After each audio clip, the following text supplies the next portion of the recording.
My Mug, episode 287 on Monday, the 12th of May 2014. I am your host, Stephen Layton. Welcome to In My Mug, and welcome to the news. Where the that came from, but hey, anyway, the news. The relaunched Jabberwocky seems to have been very, very well received. You guys seem to really be enjoying it, and thank you for the feedback. If you haven't tried it, I insist that you go try it. It's really good, and I'm really pleased with that one as a guest blend one. Going to be doing some recording at one of our guys that has that as their coffee, hopefully before the end of the month. I haven't been very well organised. I've been here, there and everywhere, but after our wonderful Tanzania natural project that we had on In My Mug a few weeks back, we now have a Burundi natural, and some unusual results as well. Not what I expected, very different to the Tanzania. It's probably going to be an In My Mug in the future, but if you can't wait, you should definitely go and try that. And Don Mayo is back. We have La Loma. We're also going to be seeing another lot coming from there really soon, but I also reckon both of them will probably be in my mugs in the future. But again, if you can't wait, you should go try them. And that was the news. So today we're going to be focusing on, and the focus on it's a little bit different. So while I was at Limoncillo in January this year, and Limoncillo is this week's coffee, I took a little bit of video at the mill where they processed the coffee that you're going to be drinking. And Erwin takes us through a little bit of what they do and how it's processed. It's not the greatest instructional video, but I think it'd be a good little focus on. So roll VT.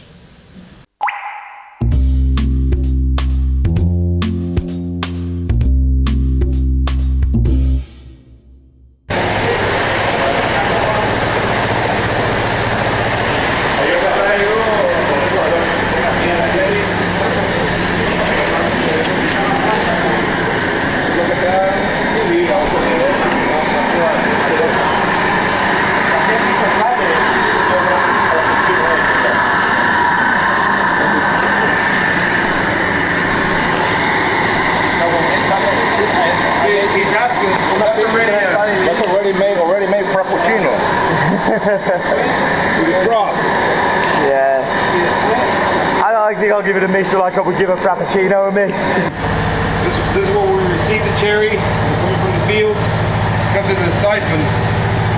We use recycled water in order to speed up the fermentation process as well, since we do it from dry fermentation. So from here it goes into the gets siphoned in with the heavy cherries. Come into here, and comes into that side over there. That separates all the green and floaters, and then it comes into these depulpers here.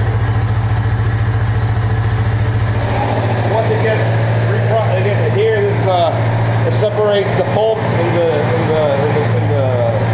the bean. But whatever cherry didn't get depulped, it goes to the reprocess.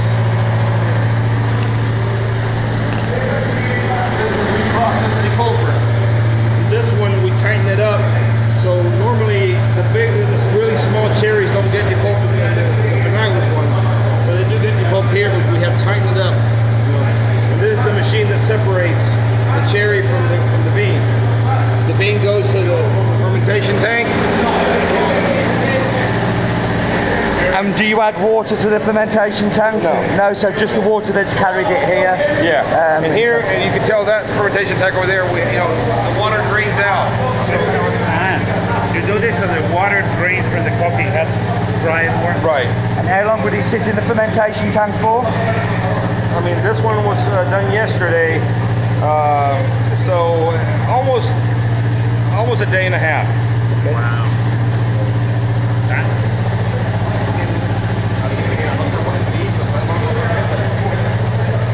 If we were to do a wet fermentation, it would take longer. And how do you know which lots are which? Do they get assigned numbers or? Yeah, no, they I mean, he knows, he has a little book and he keeps everything separate by tablon and by varietal.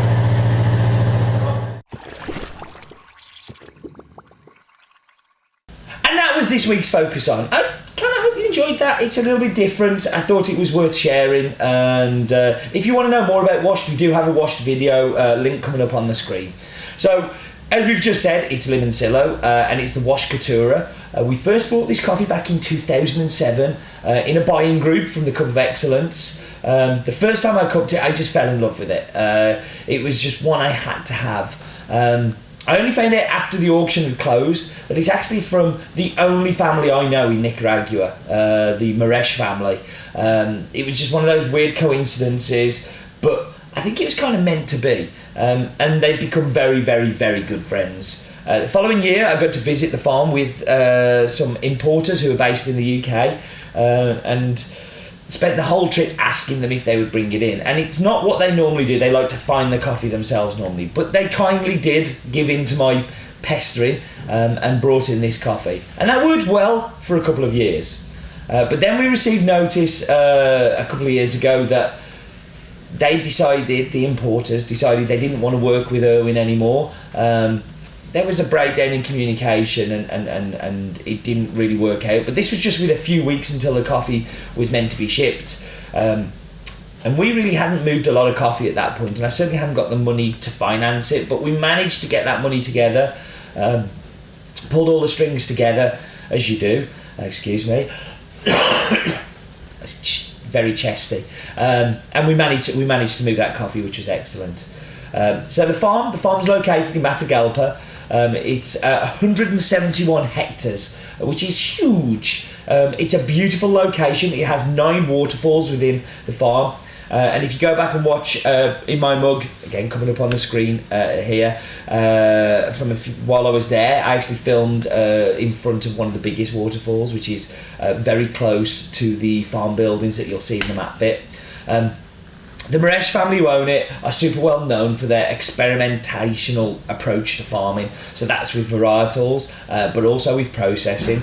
Those who've tried the funky coffees know how weird some of the coffees can be. The fact that we know them so well, and I've visited the farm so many times now, kind of lets me drill down into lots of the nitty-gritty bits of this farm. So for instance, they pay their staff 30% more than the minimum wage. Because they feel it's a good thing to do. You can just see while the family are driving around the country and how well liked and they are. They provide 60 free houses on the farm for the workers. They provide free electricity and running water. The electricity is actually provided from the waterfalls from a hydroelectric plant that they've built on the farm. Free daycare for children, free healthcare for everybody, free education, not just for the children, but also for the adults, so they can improve their literacy and numeracy, but also so they can expand themselves. They have like basket weaving and pottery, like really interesting approach to running a farm, looking after everything within it. The numbers, so the farm is called Limoncillo, it's owned by the Maresh family, region is Matagalpa, it's 171 hectares, I've already said. Coffee growing area is around about 110 hectares, has an altitude of approximately 1200 metres. This varietal is Caturra. They have many other varietals on the farm, many other that we will be seeing on In My Mug in the coming weeks and months. This is a fully washed, sun-dried coffee, and it is delicious. So we should go and see what Roland has to say in his daft fact of the week.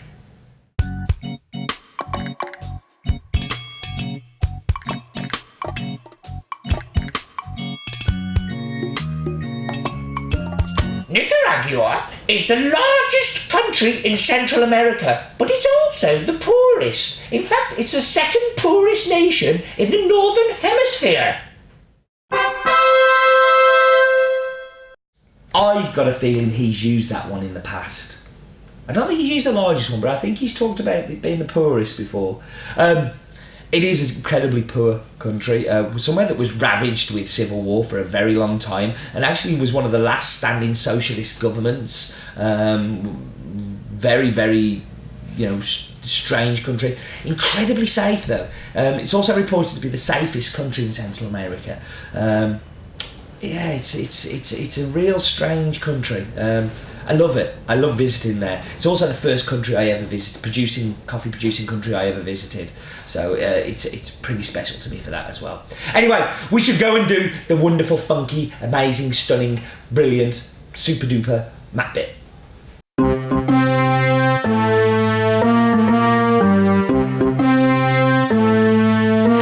Welcome to this week's wonderful Matt bit, where we've got a little bit of extra information because we're going to be using Limoncillo a few times, I think. So thought we'd make this one a little bit more in depth. We're going across the Atlantic and we're going to the wonderful country of Nicaragua.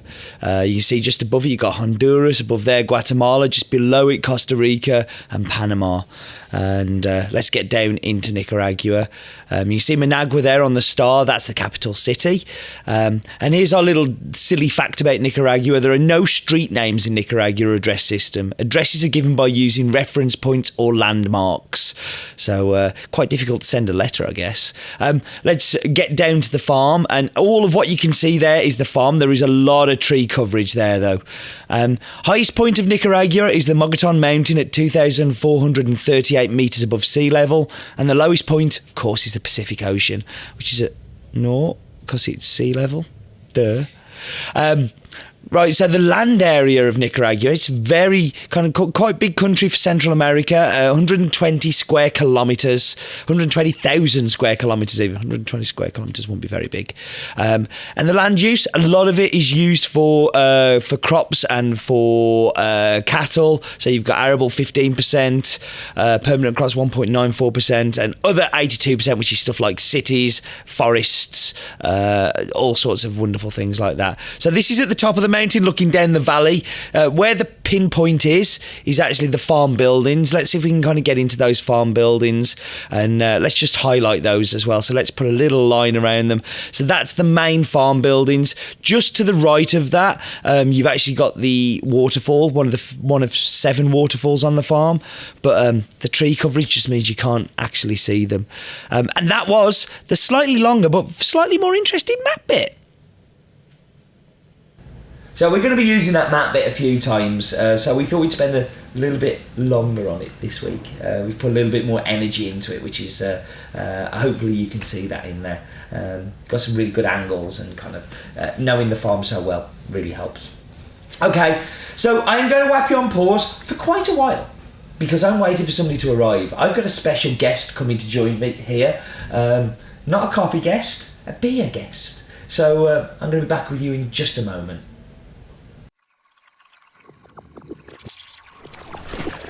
Okay, and I'm back, and before I talk to Simon, wave to the nice people, Simon, I am going to give you the espresso so we drink it while it's warm. So Simon is head brewer? Yep. Yeah, head brewer of Anarchy Brew Co. But we'll talk more about that once we've done these.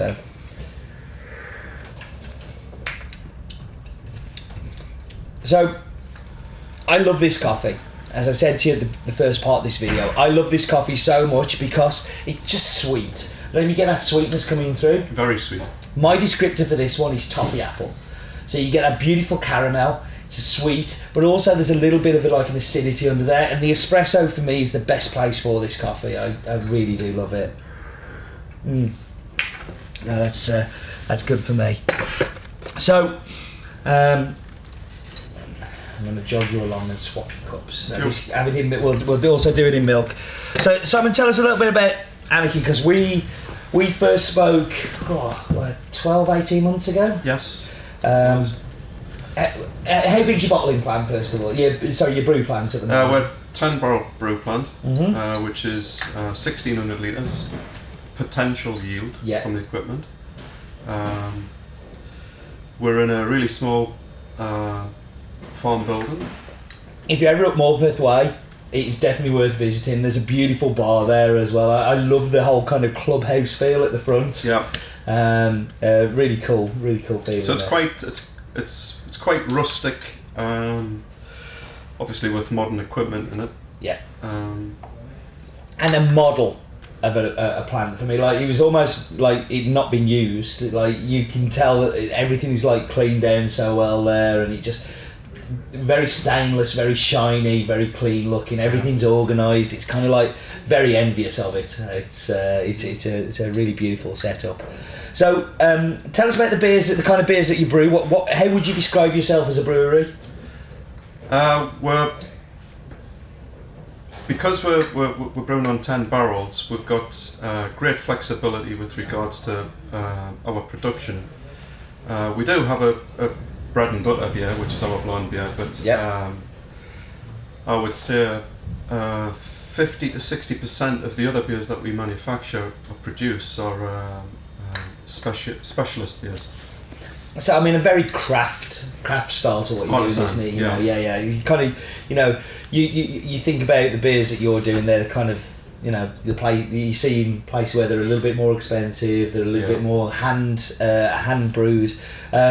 We got to know each other because we do we supply the coffee for the Sublime Chaos, which is it's a stout, coffee stout, without it being overpoweringly coffee. It's actually sits really nicely, and you won awards for that as well. We did. We've won a gold award for that, a national gold award, and the beer's now in the Great British Beer Festival. Fantastic. Later in the year, down in London. And when's that? When about? I believe that's August time. Fantastic. So that's another award that can potentially. It's got potential, to be the best beer in Britain. Wow. But who knows? Wow. Well, it's a stunning beer, and for a small brewery to be able to get to that stage, I guess that's a big deal.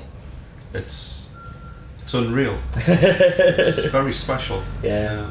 So the coffee that we using there has been the Ethiopian, hasn't it, for a while, which we're waiting for the new to arrive soon.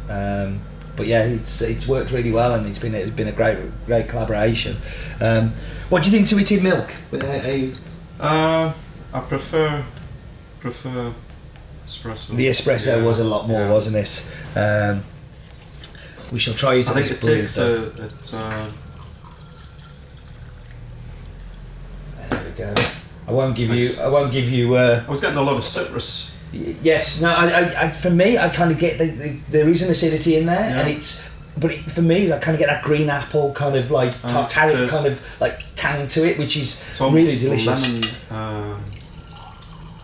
Lemon zest. I really like the caramel as well, though, because its sweetness kind of combined with it. It's not a one-trick pony. It's and we've been talking about this afternoon. Is like the similarities between craft beer and between coffee. I think there's lots of crossovers, isn't there? We were talking earlier about hop production and like how it'd be really interesting to find some artisan hop growers that are doing interesting stuff. So I got my Sunderland one because he's a Newcastle fan. So let him off. Not bad for a Geordie. So tell us about some of the other beers you do. So you've got the Quiet Riot. Yeah, we've got the Quiet Riot. Which is one of my favourite beers. It's a South Pacific IPA. It's all about the Australian and New Zealand hops. Yeah. In that particular beer, we've got a beer called Warhead. It's a 100-minute IPA. Which I've not tried yet, and I'm going to have to. That's a bit of a hop monster. It's continuously hopped for 100 minutes. It was to celebrate our 100th brew. Hence the 100-minute IPA, and it's 10% ABV. Nice. We only brew it once every quarter, so there's not a lot about. And I think the one that I find most interesting from what you do is the lager. Yeah, the Anarchy lager. Yeah. So lager, you don't find many craft brewers being able to make a good lager, No. but I think that was one of your first beers you put out there, wasn't it? Yeah. It's you should definitely go and try out his beers anyway. They are amazing. We're big fans. It's been really cool to have you down here today. So thanks for coming. I went up there about 12 months ago and spent a Saturday afternoon up there, and Simon's been threatening to come down ever since, so it's really good that we're able to do it. So what do you think of it in the brood? Again, I think I prefer number one. Yeah, I think the espresso was a lot more powerful. The espresso was perfect. It really was my bag. This, I think you see more of that green apple than you do in the others. It's much more prevalent in the brood, and that caramel has kind of died down a little bit as well. Yeah, I think I like the in your face flavour Yeah. of number one. Yes, yeah. Definitely. No, I think the espresso really transposes those flavours well. It kind of really puts them across super well. Everything's highlighted more. It's a magnifying glass. You know, for me, espresso is about, it magnifies the flavours. It gives you a real kind of insight into what's in the bean. Yeah. Well, listen, thank you very much for joining me. Thank you very much for joining. I hope you've enjoyed us having it. We haven't had a guest on for ages. It's really cool that I've actually got to get somebody to come on. So thank you very much. And do remember, life is definitely too short for bad coffee and bad beer. Cheers.